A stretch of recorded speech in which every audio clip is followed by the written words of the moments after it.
Guys, for today's video, merong bagong, hindi ko alam bago siya eh. Madalas na siya talaga lumalabas sa feed ko kapag nanonood ako ng mga YouTube videos, di ba? Dahil personal finance content creator ako, so yung mga loans, yun yung mga na-feed sa aking mga advertisement. So, eto na nga, may nakita ko, pangalan niya, nung una, basa ko sa kanya ay Fido PH. But nung pinanood ko yung commercial niya, sabi ko, bagong Ola na naman to. Ang pangalan pala niya ay Fido PH. Yan. Sabi niya, based on the ad, pwede ka daw makautang ng up to 50,000 pesos. At mababa daw ang interest rate niya. At pagpamantayan ng mga Ola na to para sabihing mababa ang interest rate. Hindi ko rin alam. Pero tara, subukan nating pag-aralan itong Fido PH na to. Samahan niyo ako, sit back and let's discuss.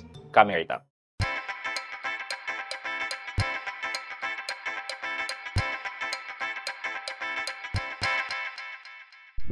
Hi guys, this is Pat and you're in Pat Quintos Review TV. So if you're new to my channel, I do reviews about personal finance na meron akong experience or meron na akong knowledge na ginawa ko na videos and playlist na makita nyo dito sa taas. At kung bago ka dito sa channel ko, you may want to consider subscribing to my channel. Okay, ang una natin gagawin ay tingnan natin yung details nitong Fido PH na to. Meron ba siyang website? Tapos pag nakita natin yung website, try natin i-install and mag-apply. After that, try natin mag-calculate kung kano ba ang interest rate niya. Compare natin yung interest rate na na-calculate natin versus dun sa sinasabi nilang or ina-advertise nilang interest rate nila. And then, kuha tayo ng feedback coming from the Google Play Store. Tingnan natin yung rating. So, puntahan natin yung website nila. Pag search nyo yung Fido PH, may lalabas naman dyan nakalagay FidoPHLendingCorp.com. So, basically, ito yung official website daw nila. Nandyan yung link sa Google Play Store and App Store. Masasabi ko lang dito sa website nila is one-pager website lang po. Yung mga minamadaling website. Okay, so dito sa ilalim po nila, nakalagay po yung company name, which is the Fido PH Lending Corporation. And then, ito yung registration number nila and then certificate of authority to operate. And then, yung headquarters nila, which is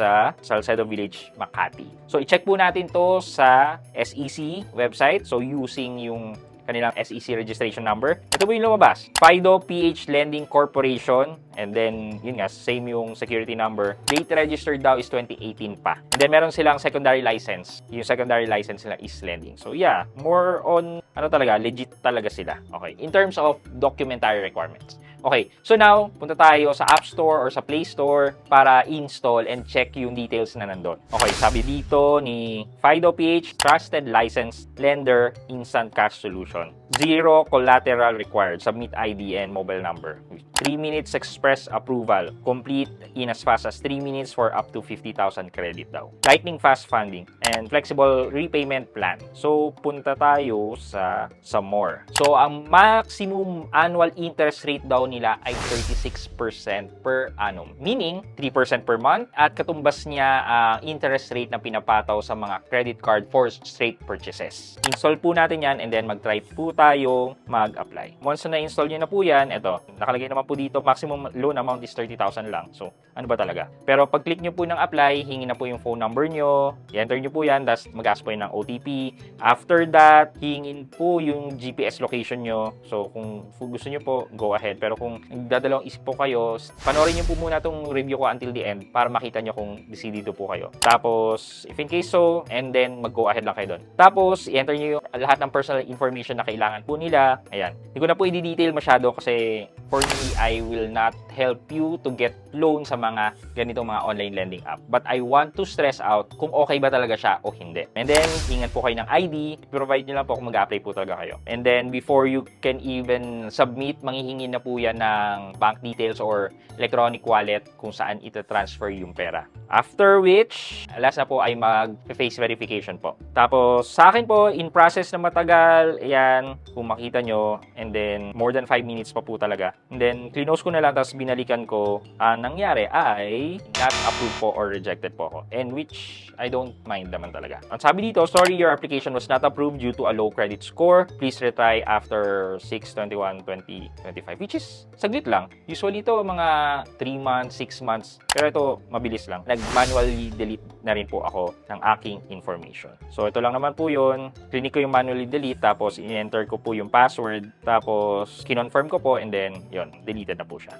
Anyway, I cannot really tell first hand. So, magbabase po tayo sa feedback ng customer dun sa amount na nakuha nila. Okay, so dito po sa Google Play Store, ang nakalagay po na maximum annual percentage nila ay 180%. So kung i-compare po natin yung kanina sa Apple App Store, hindi po updated. Siguro dito po nakalagay 180%. So more or less, siguro 15% per month ang interest rate na charge nila. I-check na lang po natin. Ayan po nakalagay, maximum monthly effective interest rate is 15%. Okay, so hindi po ako na-approve, so wala po ako mapapakita sa inyong calculation. So ang ginawa ko po ay nag-search na lang po ako over the internet and wala rin po ako nakita talaga. But a video from Mami Yam and kay Miss Salin Creates, na-approve po sila dito sa Fido. And same po sila ng ginawang example, which is 1,000 pesos yung kinuha nila. And then meron po siyang loan term na 2 months. So, mahaba-haba po siya and buong amount po na 1,000 ang nakuha po ni Miss Salin. In her video, pinakita niya doon kung magkano yung babayaran niya per due date. So basically, dun sa 60 days or sa 2 months, magbabayad siya every 15 days and ang babayaran niya doon for a 1,000 loan is 326 pesos and then 327 dun sa huling payment term niya. Kung i-calculate po natin yung 326 pesos times 4, lumalabas po yan na 1,304 and then plus yung piso sa last payment term dahil 327 nga. So lumalabas na 1,305 pesos. Dahil sa buong amount naman yung nakuha nila, ang gagawin po natin is 1,305 minus 1,000. Lumalabas na 305 pesos. I-divide po natin yan sa 1,000 pesos. Lumalabas na 30.5%.